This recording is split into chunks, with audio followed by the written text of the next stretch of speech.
We want to make sure that the arms stay nice and extended and long as we're jumping, and the spine stays in a neutral position, keeping the feet pressed against the jump board. These are soft little jumps, bending the elbows and straightening the elbows out as you jump.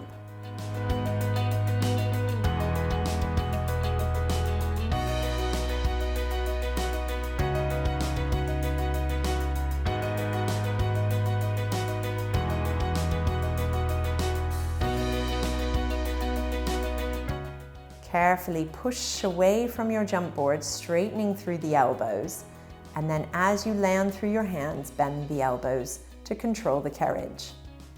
Keep the pelvis and the spine in a nice lengthened neutral position, avoiding the pelvis going into flexion or extension, and deepen the abdominals as the arms push away.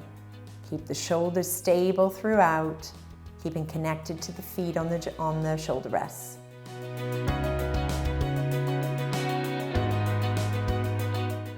In the shoulder press and tricep variations, we're going to be working on strengthening through the triceps, through the shoulder girdle, and challenging the stability through the scapula. We want to maintain a neutral position, long line from the tail to the head.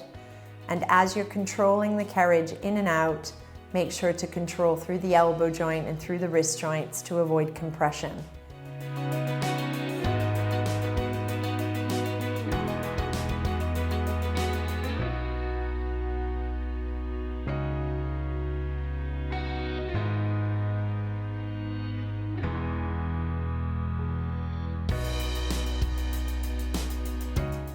Starting on an inhale, bend the elbows to bring the head towards the jump board.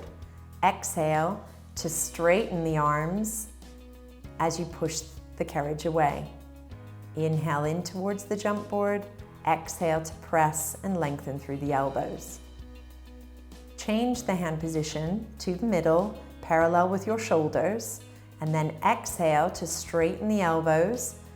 As you bend, point the elbows down towards the springs, keeping a parallel position through the arms.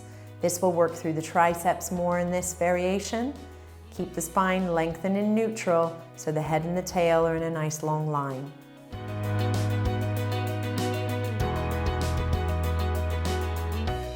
In the side lying jumping, we can support the head with a little soft ball to keep the alignment of the head to the spine. As you jump away, you want the leg to fully extend through hips and knees in line with the hip joint. Point through the toes into plantar flexion and then land softly through the ball of the foot, keeping the knee and hip in alignment. Try to avoid the knee dropping or rotating during the exercise. Keep the pelvis really stacked in neutral, avoiding any rotation through the hips and pelvis.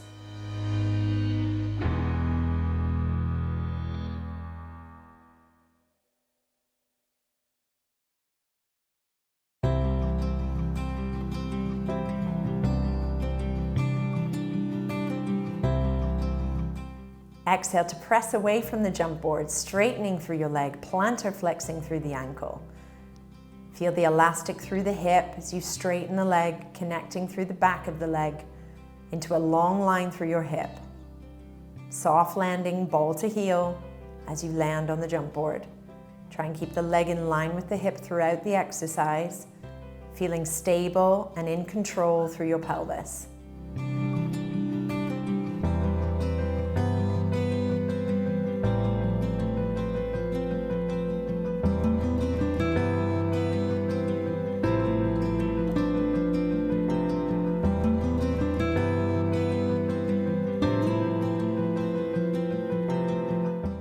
This is the hip stretch, so holding the top of the jump board can be a nice variation versus the lower position on the footbar.